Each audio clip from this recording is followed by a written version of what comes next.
Hello football fans and welcome back to Footy Today, your go-to channel for all the latest football news and trending stories. We got two stories for you today. The first is Kylian Mbappe and his rough El Clasico debut, where Barcelona handed Real Madrid a brutal 4-0 loss. If you were expecting Mbappe to make a big splash in his first clash against Barca, you weren't alone, but things didn't go quite as planned, and Manchester United's struggles continue piling up. A 2-1 loss to West Ham has left Erik in the hot seat, and things are looking rough for the Red Devils.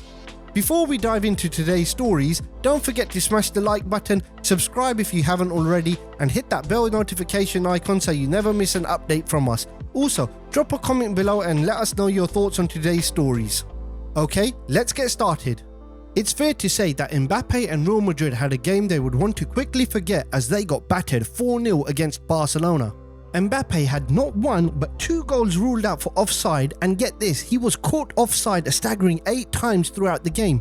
8 times for a player of his caliber, that's almost unheard of. So, cue the critiques. Pundit Craig Burley didn't hold back on ESPN FC. He described Mbappe as the biggest culprit in the match, questioning how a player with his experience could get caught offside so frequently. Burley even went so far to say as that Real Madrid have ripped up the blueprint of their team to fit Mbappe in, and it just isn't working.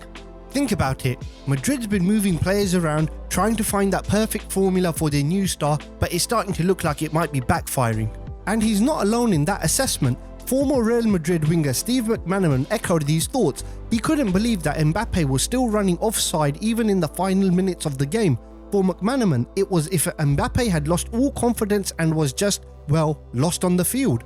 Then there's Jurgen Klinsmann, who suggested that Mbappe may be overmotivated, almost playing against himself. Klinsmann thinks he would have been more effective in a different role, maybe as a number 10 playing behind the strikers rather than leading the charge and struggling with positioning. To be fair, it's still early in the season and it's Mbappe's first El Clasico. But with Real Madrid now trailing Barcelona by 6 points, it raises some big questions. Are Madrid's issues with Mbappe a sign of deeper problems, or was this just a bad night for an otherwise talented squad? So what do you think? Can Real Madrid bounce back and make their Mbappe experiment work, or are we seeing cracks that'll just take time to fix? Drop your thoughts in the comments below. Is this just a rough patch or a warning sign? Let's hear it. Now, moving on to our second story. As of the time of this recording, the pressure on Erik has ramped up to insane levels. Classed as El Clasico, Manchester United travelled away to London to face West Ham in what was a must-win game for both teams. Unfortunately for he lost it. Now, after this defeat, United find themselves sitting in 14th in the Premier League, marking their worst start in years. With only 4 wins from their first 9 matches, Ten Hag's future at United is on shaky ground. Fans are getting restless and some are already calling for a new face in charge. Former Manchester City midfielder Michael Brown recently said that the pressure on Ten Hag is now on another level. According to sources, Sir Jim Ratcliffe is even prepared to replace him, but only if they find the right candidate. Now here's the kicker. Manchester United actually dominated most of the game. They created chance after chance, especially in the first half, but couldn't find the net. It's like luck was totally against them. Even Ten Hag said afterwards he felt that the team deserved all 3 points, calling the outcome unfair and unjust. And then there's the controversial 92nd minute penalty. West Ham's Jared Bowen sealed the win from the spot after the penalty conceded by Matthijs de Ligt. Ten Hag argued it wasn't a clear and obvious mistake, and he voiced his frustration with VAR yet again this season.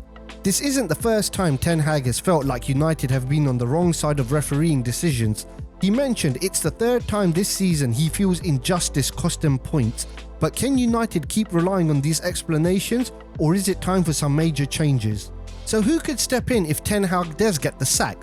Reports say that Brentford's Thomas Frank is high on United's list, along with some big names like Graham Potter, Eddie Howe and even Massimiliano Allegri. But would any of them really be able to turn things around for United?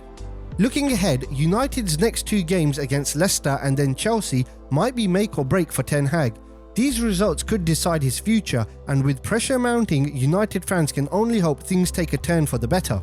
So what do you think? Should Manchester United stick with Ten Hag, or is it time for a new approach? Who do you think would be the best fit for the Red Devils if he goes? Let us know in the comments below, we want to hear from you. And that's it for today's Footy Today. If you enjoyed the video, don't forget to hit the like button, subscribe to the channel and leave a comment with your thoughts on these stories. Also, be sure to check out our previous videos where we cover even more breaking football news. Thanks for watching and we'll see you next time with more football news and updates.